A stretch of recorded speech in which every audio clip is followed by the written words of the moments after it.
Oh, hello there. I didn't see you there. Sorry, I'd get up, but my legs are, well... You must be thinking to yourself, what am I doing down here? Well, I'm dead. Well, undead. Yes, unfortunately, I am a shambling, rotten corpse devoid of all my original charm and personality. Speaking of which, let's talk about Resident Evil. Resident Evil.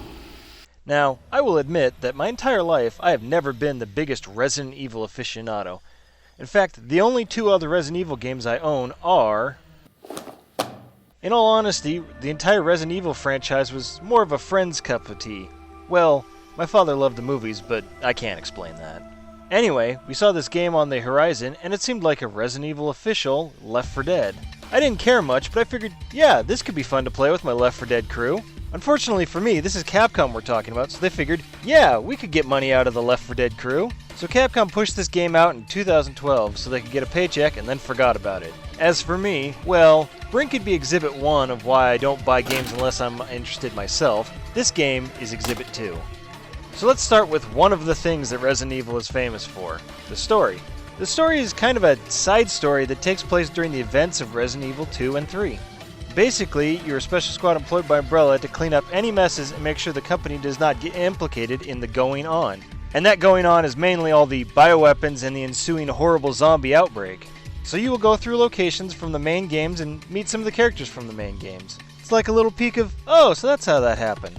However, being a side story to the main game means you're only slightly behind or off camera from important story moments from the main games.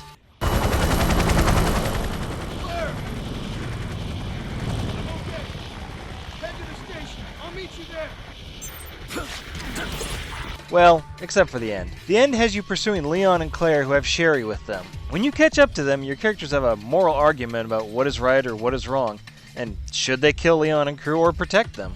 This is where the squad can be split, with players who decide to protect Leon and friends now playing against players who decided to stay loyal to Umbrella.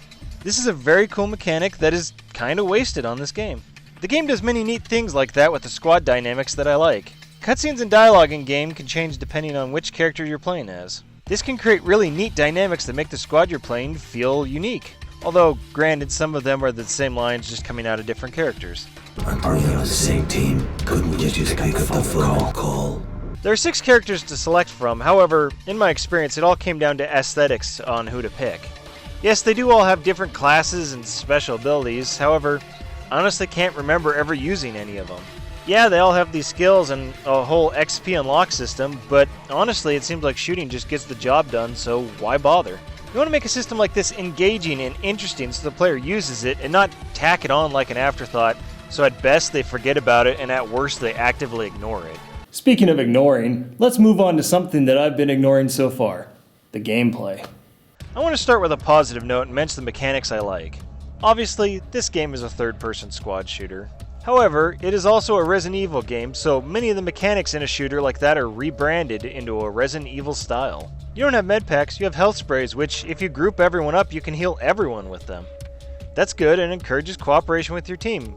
Kinda hard to do with bots, but whatever. The next thing I like is the bleeding mechanic. Not every enemy you fight is a zombie here. There are human enemies that you're cleaning up to make sure that no one can pin the outbreak on Umbrella. If you manage to shoot an enemy a lot in the arms or legs, they start bleeding. Now this is very helpful if you're fighting zombies, because if an enemy is bleeding, all the zombies will ignore everything else around them to bum rush whoever is bleeding. The tables can be turned though, as this includes you and your squad mates. It's a neat mechanic that lets you weaponize the zombies or have them weaponized against you.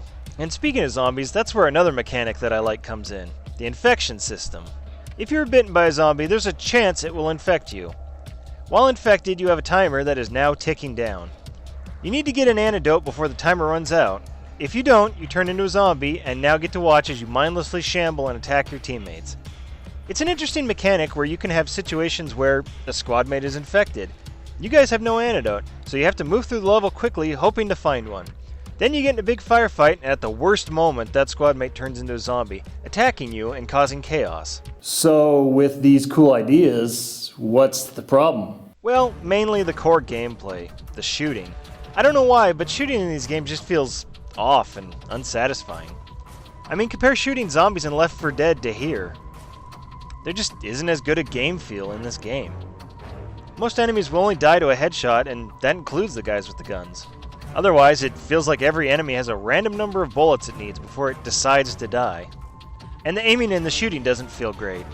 I would say maybe it was the guns I was using that was at fault, but in the end it seemed like the same amount of spraying regardless of what gun I used, so might as well just use an SMG because they had the most ammo before I ran out. And then some enemies felt designed to be bullet sponges. Like, Lickers, Tyrants, and etc. seem like they don't even follow the headshot rule and exist purely to waste all your ammo on them. And like I said with the bad game feel, it's impossible to tell if you're doing something to them or not. Sometimes you shoot at one that is dead, unclear if it died or not, while other times you stop shooting thinking it might be dead, only for it to get up again. While wasting ammo isn't a huge issue on easier difficulties as there's ample ammo laying all around, it is a nightmare on harder difficulties, which I guess tracks for Resident Evil games. Also, can we talk about the cover system for this game? It's not fully there like a Gears of War or Uncharted game. If you walk up to cover, you're supposed to just connect to it, but sometimes it just doesn't, or it does it when you aren't meaning to. I don't know if assigning a button to it would help or not, because then you end up with the one button problem of taking cover when you're trying to pick up a gun, so who knows what the correct answer is. I think there's a reason why Left 4 Dead works, and this game doesn't. Left 4 Dead has an AI director, so it makes sure you have a very carefully crafted experience where you aren't bored, but you aren't unfairly challenged. There's some variation in which way you move through a level. This game doesn't have that. It's structured the same, so when the developer decided you were going to be locked in a room fighting 60 Lickers, there's no avoiding it. By God, you're going to be locked in that room. So that's why my final rating for this game is don't. As in, don't give Capcom the money. They've forgotten about this game, and so should you. This game was meant to be played with and against other players, but this game is dead, so you'll never see another person. Maybe if Capcom gave a shit, this game could have turned out better, but they didn't, so neither should you. Hey man, that's it. What, were you expecting some sort of zombie killer to show up and kill me? Oh man, I'm already dead. Life's full of disappointments. I don't got anything else.